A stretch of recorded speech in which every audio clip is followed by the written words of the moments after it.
predictor? All right, the biggest predictor of your success in almost any area is one thing: persuasion, the ability to show people your perspective, you know, and that's whether you want to make $1 million, whether you want to improve socially, you know, you want a promotion at your job. So one of the things people ask me a lot is like to speak on my perspective on marketing, sales, persuasion.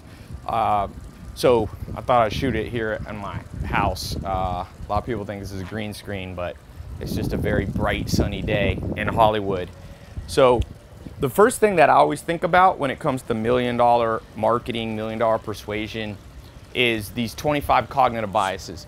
There's about 25 things that make people decide anything. And it's not what you think. There's a good book called Getting More by this Wharton professor.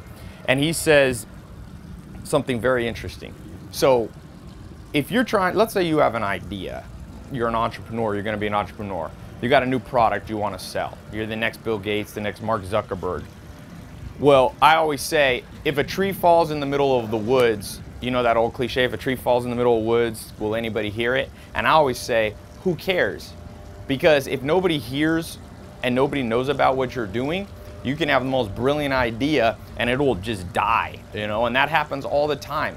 A lot of the products that you see out there at the store or, you know, online aren't necessarily the best. Now, ideally, you can have a good quality product, a good quality service, and at the same time, be able to be good at marketing. And marketing, I don't even like the word marketing, it's really about persuasion. So there's these 25 biases. They're called the 25 cognitive biases. I'm gonna list out a few and how you can use them today to improve your marketing. And if you're not an entrepreneur, you can still use this. You can use this to make people like you more. And I don't mean that in like a cheesy way, but let's say you need to network and meet a certain person who has access to something you need, whether it's your boss, whether it's, you know, you're in the entertainment industry, you need to meet new people. It's the same principle. So this Wharton professor, Getting More, one of the interesting things he says is that 60% of what makes people decide anything, decide to listen to you. Let's just talk about, you know, how to win friends and influence people. 60% is not what you think. It's what they think of you as a person. It's not even what you're saying. It's what they think of you as a person. Do they like you? You know, people are fickle.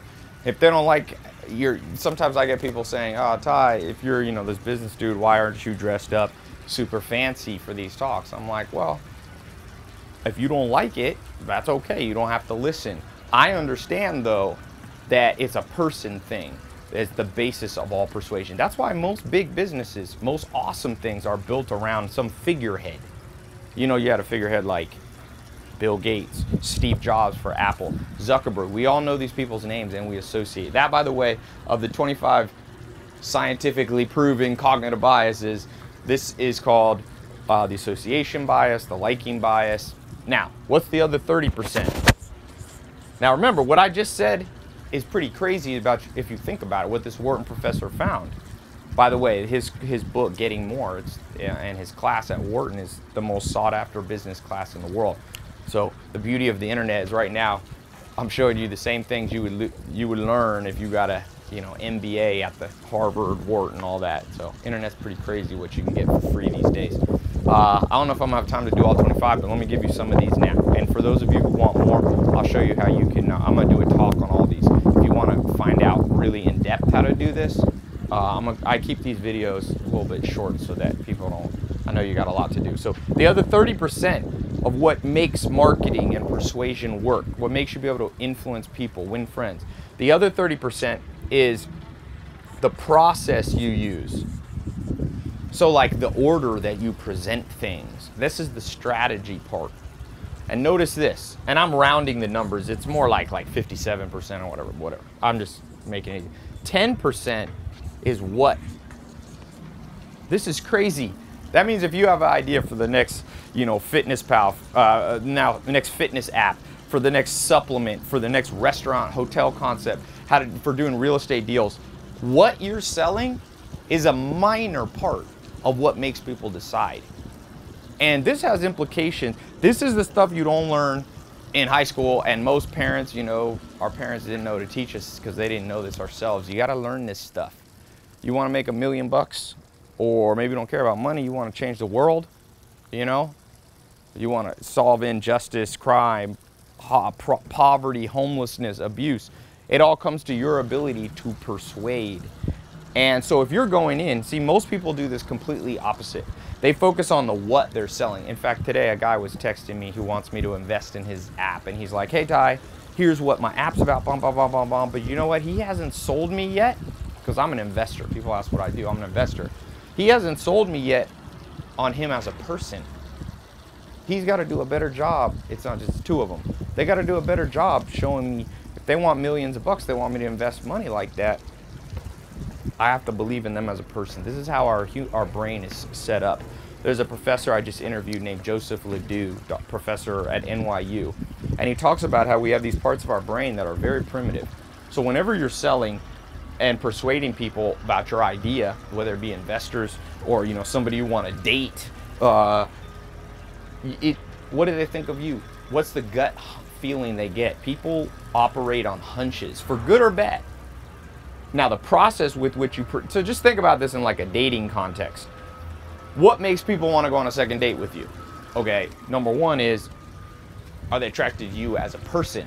Number two is, how do you do the date? Like if your first date, you propose to them, you get down on one knee, they're gonna be scared off because you seem desperate, right? So the process with which you go through the dating, seduction, persuasion, whatever words you want to use. What you actually talk about, I mean, what the date actually is, whether you go to Chinese food or Italian food, that's not how people determine. Yet a lot of people fixate on the wrong things. Fixate on you as a person, the perception. There's a good book by Heidi Halvorson, and it talks about how basically how we perceive ourselves is only about 30% correlated, I think I have that right, with how other people see us. Meaning most of us are going through life with a blur. We're like seeing ourselves as whatever, this amazing person. We see ourselves as better looking than we are, or maybe worse than we are, right? We have self-esteem issues. You really have to be able to pinpoint and control, not in a manipulative way, but you have to be able to control the perception of the person that you're talking to. My neighbor decided to blow leaves while I'm talking. Anyway, so a couple other things. So these are the different biases. The main thing to take away, people are not that logical. And you may have heard this before, but I'm telling you, this has mind-blowing implications because you got to put it into practice. That's why, for guys, I always say, Ryan Gosling in these movies, he did this movie called Only God Forgives, and it's such a Ryan Gosling movie. He doesn't even talk in the movie, the first like 5 or 10 minutes. But women are still attracted to him because it's the person and the process. It's not about what he's saying. And so when you bring this back around to, let's say you want to build $1 million company, same principle. What do people's instinctual gut feeling? And by the way, that's why Apple has now become the largest company in the world and surpassed Microsoft. People have iPhones much more than they are in Apple products because now, Apple's not a person, but I mean, legally in the United States, a corporation is a person, but it's an entity. And people like Apple. Steve Jobs was the king of making Apple cool, making, it like it was kind of this anti-technology, yet still technological. Like Microsoft was like hardcore corporate, and Apple pulled off this coup business-wise. They're now worth $700 billion valuation. I think it's the largest valuation in history of humans because Steve Jobs understood this. Now, what they're selling is still a good product. So that's why I said you don't want to be good at marketing and sell a crappy product. Like Charlie Munger says, you can't polish a turd. So if you have something horrible and you just want to make $1 million bucks, I hope you won't listen to this. Now, I've just given you one of the angles. There's 25 more. I'm not going to get, how long have we been going here for? Oh. 10 minutes. Yeah, so I'm going to I'll go a few more minutes. So, but I am going to do a free talk, an online talk. I've been doing this series of online talks. They fill up quick, and I'm not just saying that, literally do. I crashed the servers the last 3 times I did it. So you should see a link below here. Click the link if you want to hear the full talk. And I'm going to talk on the full 25 techniques to master $1 million persuasion. So the other thing is, yeah, click the link. It's free. You just put in you just register, and it'll hold your spot. If you wait too long, I'm telling you, it fills up. Last time we had to not let a whole bunch of people on. So click the link. It's either above or below, wherever. Now, another one of these, okay? And I'm not gonna flip the page because it's very windy today. So I'm gonna put a little number 2 here, the story. So if you study philosophy, real high level philosophy, there's all these concepts, whether they be, you know, cosmological, whether it be epistemology, all these different kind of fancy words. Well, ontology is one of them. And I'm gonna break it down in layman's terms. All humans are like, their brains are like a movie theater, and they are projecting a movie, and it's their perceptions of life. So here's one mistake you can make, and I've made this mistake. If you wanna lose a lot of money real quick, I didn't understand this. I lost $28 million over a few years in lost revenue from not understanding what I'm about to tell you. And what it is that to move people and actually convince them is very difficult. In fact, most people that agree with you, when you think you're good at persuading, they already agreed with you before, you know? Sometimes I get too big of a head and I get cocky and think I'm good at marketing, but what's really happening in large part for all of us is that you're finding the people who already kind of agree with you. And so if your idea is that you're gonna make such a good marketing angle that all the people that hate, you know, imagine if Steve Jobs goes, everybody who hates cell phones, I'm gonna market my iPhone to them.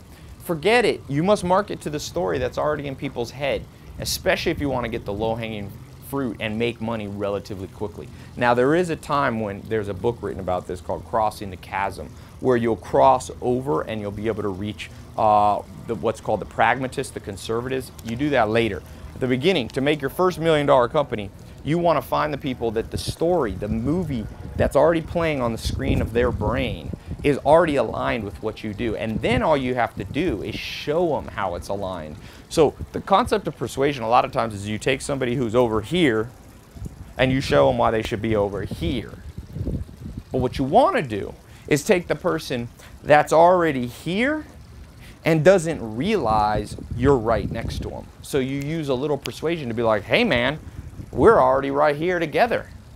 To move somebody from here to here takes so much money and so deep of pockets that unless you are backed by a large fund and you have $20 to $50 million behind you, I wouldn't do it. You know the old saying, don't go where angels fear to tread.